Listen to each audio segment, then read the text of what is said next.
نبی سماعت فرما رہے تھے اور حضرت ہم سب کو سنا رہے تھے۔ حضرات محترم، وقت کافی ہو چکا ہے، بس 10-15 منٹ کے لیے میں آپ کے پیش نظر ہوا ہوں، اور اس کی وجہ بیان کرنا نہیں ہے۔ بیان تو ہر جمعے میں آپ لوگ سنتے ہی ہیں، اور بیان کرنے کا حقیقت تو یہ ہے کہ شوق بھی نہیں ہے، کیونکہ آج کی تاریخ میں بیانات بہت سنتے ہیں، مگر اصل بیان وہ ہے جس میں اصلاح معاشرہ ہو، اور وہ ضروری ہے۔ حضرات محترم، آج ہم خواجہ غریب نواز کی محفل میں بیٹھے ہیں، اور خواجہ غریب نواز کی محفل سے آج ہم کیا پیغام لے کر کے جائیں گے اور ہم کن باتوں پہ عمل کریں گے۔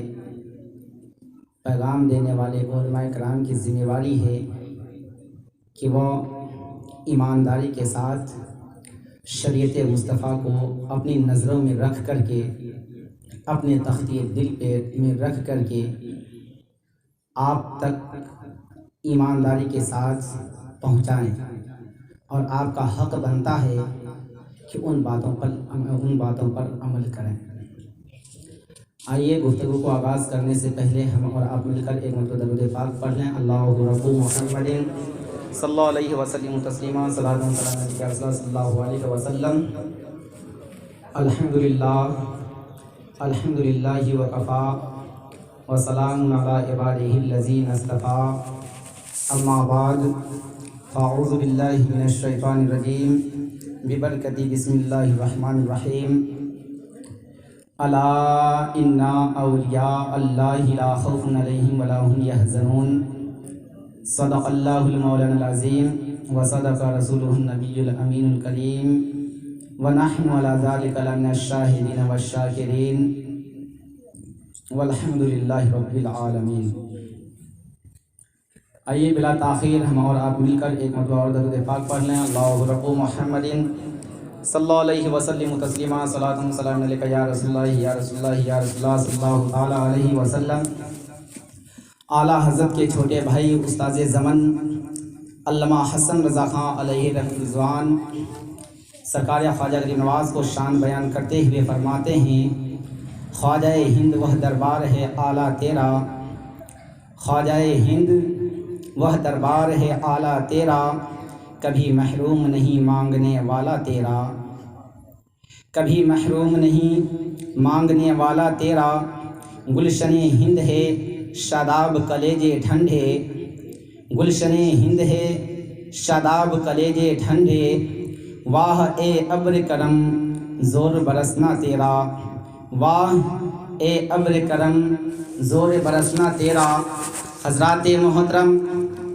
قوم کے حالات کو مد نظر رکھتے ہوئے شاعر نے کیا ہی خوب کہا ہے، اگر ایمان سلامت ہے تو من میلا نہیں ہوتا،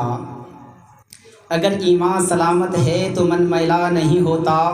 جو صدقہ بانٹتے ہیں ان کا دھن میلا نہیں ہوتا، جو صدقہ بانٹتے ہیں ان کا دھن میلا نہیں ہوتا، جو بولتے ہیں زیادہ بہتر ہے کہ چپ رہنا، جو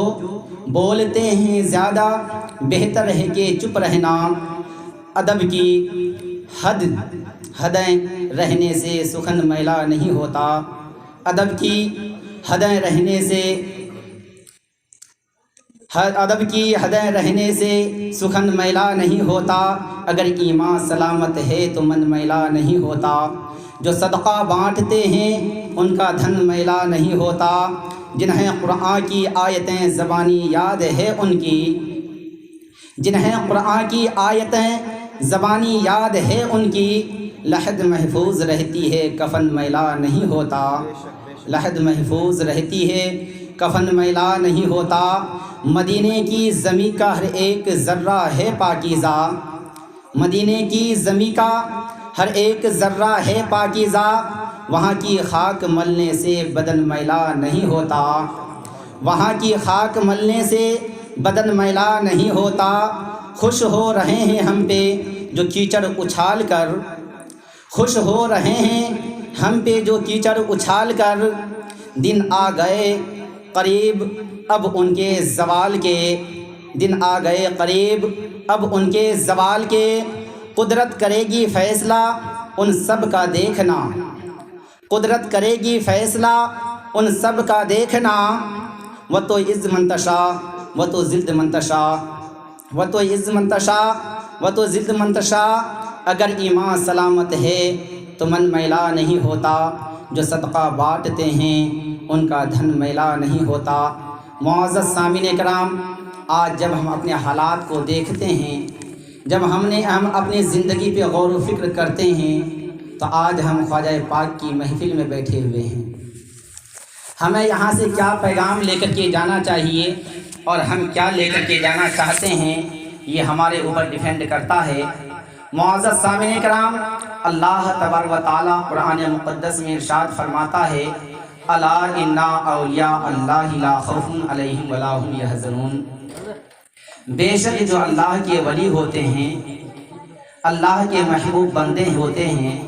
انہیں نہ کوئی خوف ہے نہ کوئی ڈر ہے۔ مطلب کیا ہے کہ جو اللہ سے ڈرتے ہیں،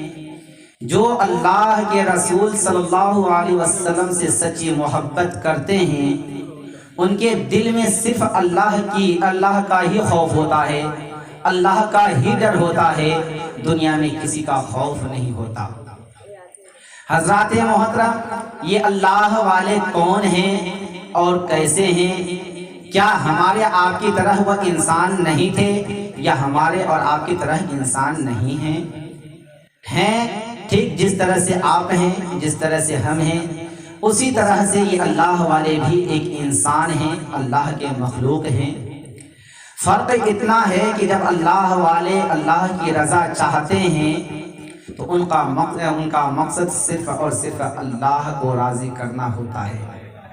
اللہ کے رسول صلی اللہ تعالیٰ علیہ وسلم کو راضی کرنا ہوتا ہے،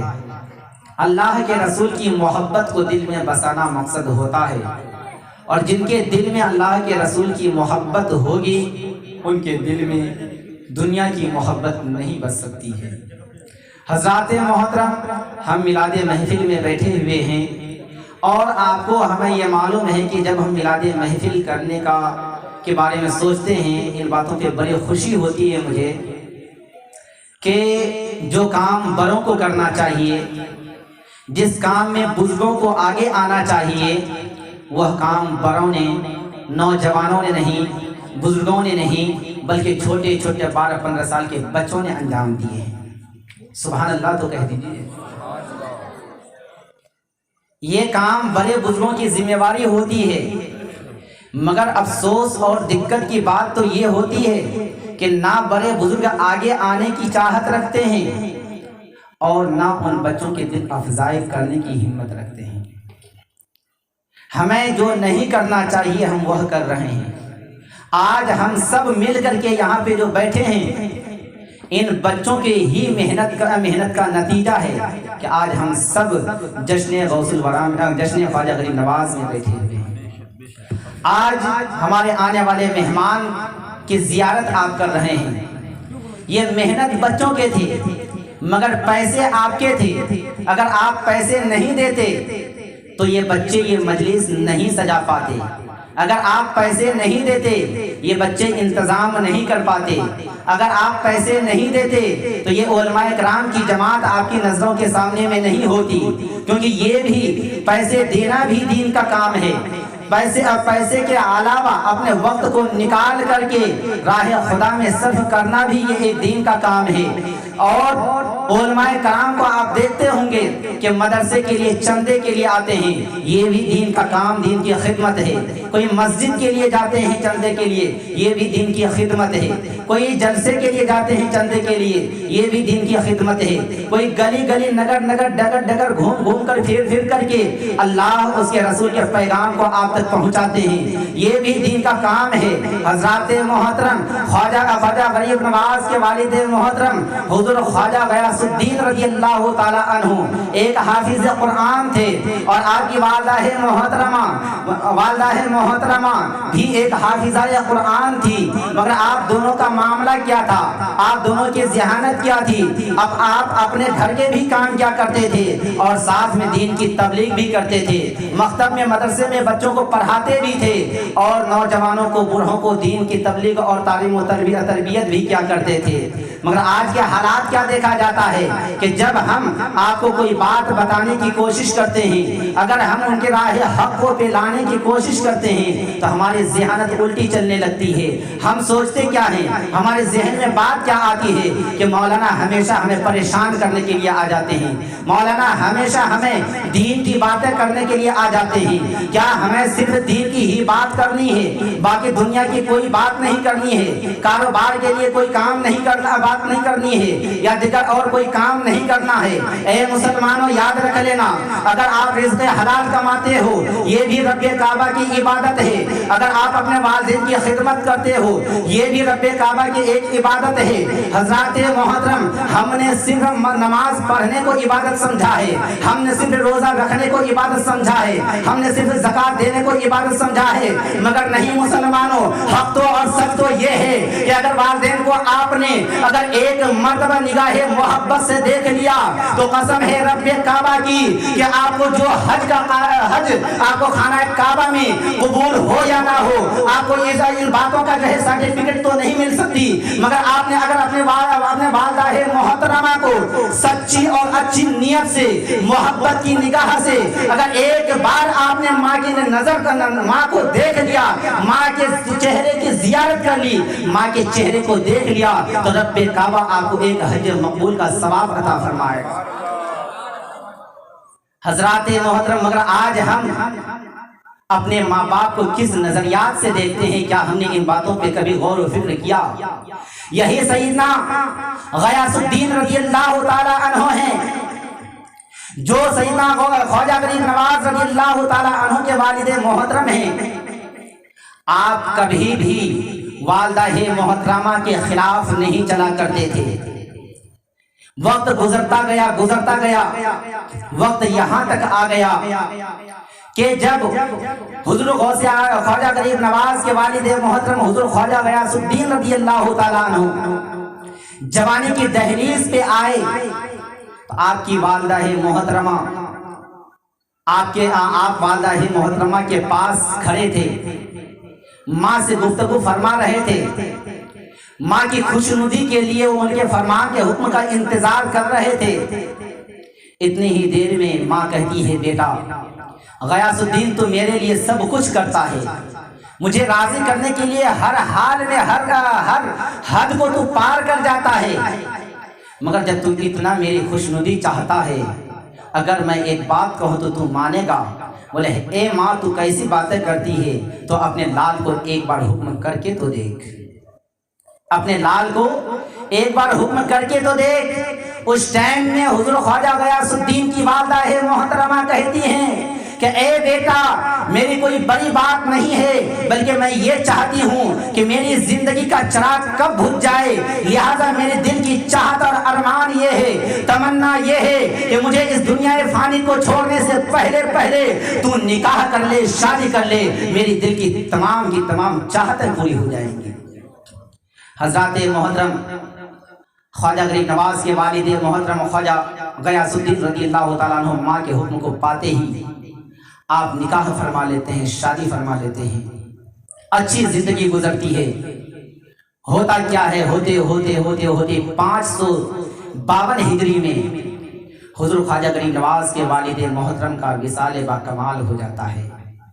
اس ٹائم میں حضور خواجہ غریب نواز کی عمر شریف 14 برس کی تھی۔ اس ٹائم میں خواجہ غریب نواز کی عمر شریف 14 برس کی تھی، اور آپ نے حفظ قرآن فرما لیا تھا، اور وہ بھی اپنے والد محترم کے درسگاہ میں والد محترم کے پاس آپ نے حفظ فرما لی تھی۔ اس کے بعد کچھ ہی دن گزرتے ہیں، سال 2 سال گزرتے ہیں، والدہ محترمہ کا بھی وصال با کمال ہو جاتا ہے۔ خیال رہے کہ حضور خواجہ غریب نواز 4 بھائی بہن تھے، دو بھائیوں کا ذکر کہیں نہیں ملتا، ایک بہن کا ذکر بہت مشکل سے ملا، مگر وہ بھی نام نہیں ملا، بلکہ بھانجا کا نام آیا، حضور خواجہ علی چشتی رضی اللہ تعالی عنہ، اور آپ بیعت بھی حضور خواجہ غریب نواز سے ہی تھے۔ حضرات محترم خواجہ غریب نواز کے جب 3 بھائی تھے، جب مال کے حصے کیے گئے تو اس میں خواجہ غریب نواز کے حصے میں ایک باغ آیا اور ایک پنڈبی آیا۔ حضرات محترم یہ پنڈبی کہتے کس کو ہیں؟ پنڈبی کہتے ہیں دریا میں، تالاب میں، سمندروں میں تیرنے والی چیز کو کہا جاتا ہے۔ حضرات محترم یہ 2 چیزیں ملی، آپ محنت کرتے رہے، بہت اہم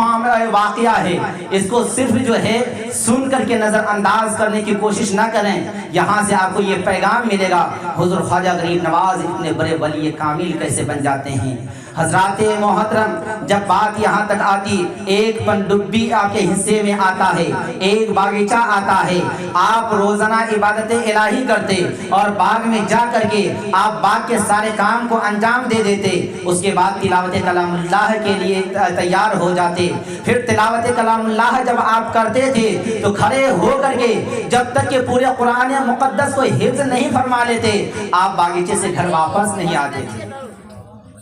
ایسے معاملات ہوتے ہوتے چند دنوں کے بعد ہی دیکھا کیا جاتا ہے کہ خواجہ غریب نواز جب تک میں باغیچے میں جائیں گے اس سے پہلے سارے کام ہو جاتے ہیں، باغیچے کی صفائی ہو جاتی ہے، باغیچے کے اندر جو پانی وغیرہ درختوں پیڑوں کے نیچے ڈالا جائے گا وہ ڈالا چلا جاتا ہے، جو انگور کے خوشے وغیرہ یا انار سیب وغیرہ کو توڑنا ہوتا ہے وہ سارے توڑ دیے جاتے ہیں اور ڈھیر لگا دیا جاتا ہے۔ یہ معاملہ 1 دن 2 دن 3 دن بار بار دیکھتے دیکھتے خواجہ غریب نواز سے رہا نہیں گیا۔ خواجہ غریب نواز کے دل میں یہ خیال آیا کہ آخر وہ کون انسان ہے، آخر وہ کون سا شخص ہے جو شخص کے ہمیں آنے سے پہلے سارا کام کر دیتا ہے۔ کام کرنے والا کام تو نظر آتا ہے مگر کام کرنے والا نظر نہیں آتا ہے۔ یہاں پہ سیب کو دیکھتے ہیں اکٹھا ہوا ہے اور میری نظروں کے سامنے میں وہ سیب اکٹھا ہو رہا ہے، دیکھ رہے ہیں انار اکٹھے ہو رہے ہیں مگر وہ انار کو اکٹھا کرنے والا نظر نہیں آتا ہے، دیکھ رہے ہیں کہ انگوروں کے خوشے کو اکٹھا کیا جا رہا ہے، ڈھیر لگایا جاتا ہے مگر اس کے بعد اس کو اکٹھا کرنے والے نظر نہیں آتے ہیں۔ معاملہ کیا ہے، وجہ کیا ہے؟ حضرات محترم یہ معاملہ ہوتا ہے، خواجہ غریب نواز سے رہا نہیں جاتا ہے۔ خواجہ غریب نواز ایک آواز پکارتے ہیں کہ محبوب کو محبوب سے کیسی شرمندگی، محبوب کو محبوب سے کیسا پردہ، محبوب سے محبوب کو کیسے چھپا رہنا۔ حضرات محترم اتنا کہنا ہوتا ہے کہ 6 شخص سامنے آ جاتے ہیں، 6 کے 6 باادب کھڑے ہو جاتے ہیں، سلام پیش کرتے ہیں، السلام علیکم یا معین الدین حسن۔ حضرات محترم اتنا کہنا ہوتا ہے کہ حضور خواجہ غریب نواز جواب دیتے ہیں، جواب دینے کے بعد خواجہ غریب نواز پوچھتے ہیں کہ اے شخص تو ہے کون، اتنی مہربانی کیسی، اتنی عقیدت و محبت کیسی، اور جب محبت ہے تو پھر یہ چھپ کر کے یہ کام کاج کیسے، لہٰذا تم سامنے کیوں نہیں آتے تھے۔ حضرات محترم خواجہ غریب نواز کے اس فرمان کو سن کر کے اس وقت وہ 6 کہتے ہیں کہ یا خواجہ غریب نواز معین الدین حسن چشتی، ہم 6 کے 6 جنات ہیں اور جنات بھی ایسے ویسے نہیں ہیں، گندے جنات نہیں ہیں، گندے نالیوں میں پلنے والے نہیں ہیں، لیٹرین باتھ روم میں پلنے والے نہیں ہیں، بلکہ اللہ کے نیک بندہ ہیں، اللہ کے نیک بندہ ہیں، محمد عربی صلی اللہ تعالیٰ علیہ وسلم کا کلمہ پڑھنے والے ہیں، محبوب اعظم صلی اللہ تعالیٰ علیہ وسلم کے ہر حکم پہ عمل کرنے والے ہیں۔ حضرات محترم اتنا کہنا ہوتا ہے، خواجہ غریب نواز کے ساتھ میں اب وہ سب رہتے ہیں اور رہنے کے بعد ان سے پوچھا جاتا ہے کہ تم نے اتنی محنت اور اتنا کام کیسے کیا۔ خواجہ غریب نواز کے اس سوال کو سن کر کے وہ کہتے ہیں کہ حضور آپ جو تلاوت کلام اللہ کرتے ہیں یہ ہمیں سننے میں بڑا پسند آتا ہے، بڑا اچھا لگتا ہے، اسی لیے ہم یہ سوچتے ہیں، یہ چاہتے ہیں کہ ہم جب تک میں آپ آؤ گے اتنی ہی دیر میں ہم آپ کے سارے کام کاج کر جائیں گے اور کر کے جب فری ہو جائیں گے آپ دیکھو گے سارا کام ہو گیا ہے تو آپ سارے کاموں کو چھوڑ چھوڑ کر کے آپ تلاوت کلام اللہ کے لیے تیار ہو جاؤ گے. جب تلاوت کلام اللہ کرتے رہو گے تو ہم تلاوت کلام اللہ کو سنتے رہیں گے اور ہمارے دل کو سکون اور اطمینان ملتا رہے گا. حضرات محترم ایک خواجہ غریب نواز ہیں جو کام سے فری ہوتے ہیں تلاوت کلام اللہ کرنے لگتے ہیں. ایک خواجہ غریب نواز ہیں کام سے فری ہوتے ہیں تسبیح و تحلیل کرنے لگتے ہیں. ایک خواجہ غریب نواز ہیں جب کام سے فری ہوتے ہیں تو عبادت الہی میں